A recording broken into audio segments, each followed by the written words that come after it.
जय हिंद साथियों, स्वागत है फिर से कुलदीप शेट्टी पॉइंट पर। साथियों, प्रैक्टिस सेट आज का हमारा कौन सा होने वाला है? 19 होने वाला है। कौन सा होने वाला है, एक बार से देखते हैं सही से।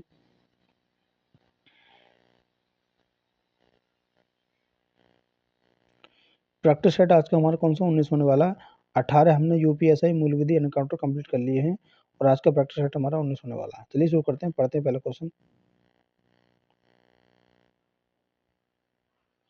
पहला दिया हुआ निम्नलिखित में से कौन सी इमारत नहीं है? ठीक है, तो पहले का हो जाएगा ए, ईंट भट्टा इमारत नहीं है, यानी कि ऑप्शन नंबर ए हो जाएगा। सेकंड पढ़ेंगे, जेल जो पत्र लिखकर अन्य कैदियों की दशा की सुधार की मांग किस वाद में की गई है? ठीक है, आगे देखेंगे तो इसमें की गई है, सेकंड का हो जाएगा, ऑप्शन नंबर सी हो जाएगा, सुनील बत्रा के वाद में की गई है। क्वेश्चन नंबर 3 पढ़ेंगे, तीसरा क्या कह रहा है? जनहित याचिका पीआईएल मामले पर न्यायाधीश के निर्णय के संबंध में कौन सा कथन सही है? ठीक है, तो कौन सा कथन सही है देखेंगे। तीसरे का हमारा ऑप्शन नंबर सी हो जाएगा। कौन सा हो जाएगा? सी हो जाएगा। पी और क्यों सही है। ठीक है, आगे पढ़ेंगे। 4 क्या कह रहा है कि ईमेल को जारी किए जाने के साथ पर पता किससे लगता है? ठीक है, तो इसका चौथे का देखेंगे, चौथे का कह रहा है।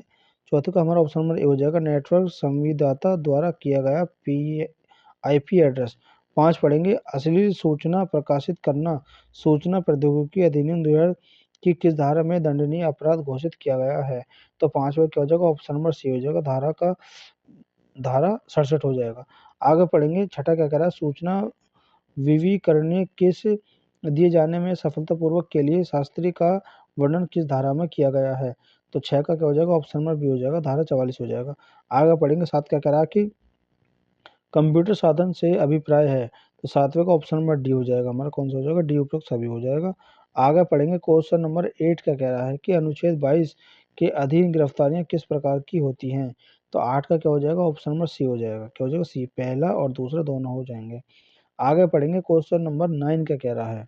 9 कह रहा है कि राष्ट्रीय सुरक्षा अधिनियम किस धारा में फरार व्यक्तियों के संबंध में व्यक्ति सक्रिय संबंध है? ठीक है, तो 9 का बी हो जाएगा, धारा 7 हो जाएगा। आगे बढ़ेंगे। क्वेश्चन 10 क्या कह रहा है? किस मामले में कहा गया है कि भ्रष्टाचार निवारण अधिनियम का उद्देश्य है कि भ्रष्ट लोगों को दंडित करना, उसे क्षमा करना नहीं है? ठीक है, तो 10 का क्या हो जाएगा? 10 का ऑप्शन नंबर डी हो जाएगा, एस ए वेंकटरमण बनाम स्टेट। ठीक है, ठीक है। आगे 10 पढ़ेंगे। क्या कह रहा है कि शेष न्यायाधीश एक न्यायालय साझा करेगा? ठीक है, तो 11 का पढ़ेंगे। 11 का ऑप्शन नंबर ए हो जाएगा, हमारा सेशन न्यायालय हो जाएगा। 12 पढ़ेंगे कि कर निर्धारण वर्ष में ठीक पूर्व 31 मार्च को समाप्त होने वाले वर्ष को क्या कहते हैं? तो 12 का हो जाएगा, ऑप्शन नंबर सी हो जाएगा, गत वर्ष कहते हैं। 13 पढ़ेंगे, दिखावटी लेन देन तरीका है किस चीज का? तो 13 का ऑप्शन नंबर ए हो जाएगा, आयकर बचाने का। आगे देखेंगे। क्वेश्चन नंबर 14 क्या कह रहा है कि सूचना का अधिकार विधेयक निम्नलिखित में से किस राष्ट्रपति के शासन में लागू है? तो 14 का हमारा ऑप्शन नंबर ए हो जाएगा, अब्दुल कलाम। ठीक है, 15 पढ़ेंगे। केंद्रीय मुख्य सूचना आयुक्त केंद्रीय सूचना आयुक्तों की नियुक्ति कौन करता है? तो 15 का सी हो जाएगा, एक समिति की सिफारिश पर राष्ट्रपति करता है। ठीक है, आगे पढ़ेंगे कि निम्नलिखित में से कौन सा सूचना का अधिकार अधिनियम 2005 के तहत सूचना की परिभाषा के अंतर्गत नहीं आता है? तो 16 का हमारा ऑप्शन नंबर ए हो जाएगा, फाइल टिप्पण। आगे 17 पढ़ेंगे। क्या कह रहा है? किस वर्ष संयुक्त राष्ट्र महासभा ने मानवाधिकार की सार्वभौमिक घोषणा की है? तो 17 का ऑप्शन नंबर डी हो जाएगा, 1988 में, यानी कि 1948 में। आगे पढ़ेंगे। क्वेश्चन नंबर 18 का कह रहा है कि राष्ट्रीय मानव अधिकार आयोग उन घटनाओं के संबंध में जो परिवाद वर्ष से अधीन पूर्व की घाटी से परिवाद स्वीकार नहीं करेगा? तो 18 का हमारा ऑप्शन नंबर ए हो जाएगा, 1 वर्ष। 19 पढ़ेंगे कि राष्ट्रीय मानवाधिकार आयोग में कितने सदस्य होते हैं? तो 19 का हमारा ऑप्शन नंबर सी हो जाएगा, अध्यक्ष और 5 सदस्य होते हैं। क्वेश्चन नंबर 20 पढ़ेंगे। 20 का कह रहा है, 20 कह रहा है कोई व्यक्ति जो अध्याय 5 के ए के किस उपबंध का उल्लंघन करेगा उसे दंडित होगा? तो 20 का ऑप्शन नंबर सी हो जाएगा, अधिकतम 7 वर्ष। 21 पढ़ेंगे। राष्ट्रीय बोर्ड की स्थायी समिति के सदस्य होते हैं? तो 21 का क्या हो जाएगा हमारा? 21 का हमारा ऑप्शन नंबर ए हो जाएगा, 10 वर्ष से अधिक। आगे पढ़ेंगे। 22 का कह रहा है राष्ट्रीय पर्यावरण कार्यक्रम यूएनईपी का मुख्यालय कहाँ पर है? ठीक है, तो 22 का हो जाएगा, 22 का हमारा ऑप्शन में क्या हो जाएगा? 22 का सी हो जाएगा, हमारा नैरोबी में है। 23 पढ़ेंगे। पर्यावरण संरक्षण अधिनियम किस धारा के अंतर्गत केंद्र सरकार को नमूना लेने की शक्ति प्रदान करती है? तो 23 का हमारा ऑप्शन में भी हो जाएगा, धारा 11 हो जाएगा। ठीक है, आगे पढ़ेंगे। 24 का कह रहा है कि इस यातायात की प्रतीक का अर्थ क्या है? तो 24 का क्या हो जाएगा? 24 का हमारा ऑप्शन नंबर बी हो जाएगा, रुपया। आगे बढ़ेंगे। 25 का कह रहा है कि मोटर वाहन संशोधन अधिनियम 19 के मूल अधिनियम के अधिकांश दंडात्मक प्रावधानों में संशोधन किया गया है। इसे किस वर्ष में अधिनियमित किया गया है? तो 25 का क्या हो जाएगा? 25 का हमारा ऑप्शन में बी हो जाएगा, 1989 हो जाएगा। आगे पढ़ेंगे कि मोटर वाहन अधिनियम के अंतर्गत सामान्य रूप से वाहन चलाने के शैक्षिक योग्यता का निर्धारण किया गया है। तो 26 का क्या हो जाएगा? ए हो जाएगा, कक्षा 4 हो जाएगा। आगे पढ़ेंगे क्वेश्चन 27 का कह रहा है कि अनुसूचित जाति अनुसूचित जनजाति अधिनियम 1989 अनुसूचित जाति और अनुसूचित जनजाति क्षेत्र में अपराध की संभावना वाले व्यक्तियों को हटाने का आदेश दिया जाता है। तो 27 का हो जाएगा, ऑप्शन नंबर डी हो जाएगा, विशेष न्यायालय द्वारा दिया जाता है। आगे देखेंगे क्वेश्चन नंबर 28 का कह रहा है कि किशोर न्याय बालिका के देखरेख में संरक्षण अधिनियम 2015 की किस धारा में अभिवर्ती बालक परिभाषित है? तो 28 का क्या हो जाएगा? डी हो जाएगा, 2 की 60 में हो जाएगा।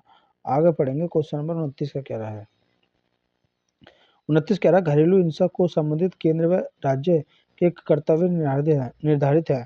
तो 29 का हमारा ऑप्शन में क्या हो जाएगा? ए हो जाएगा, धारा 11 हो जाएगा।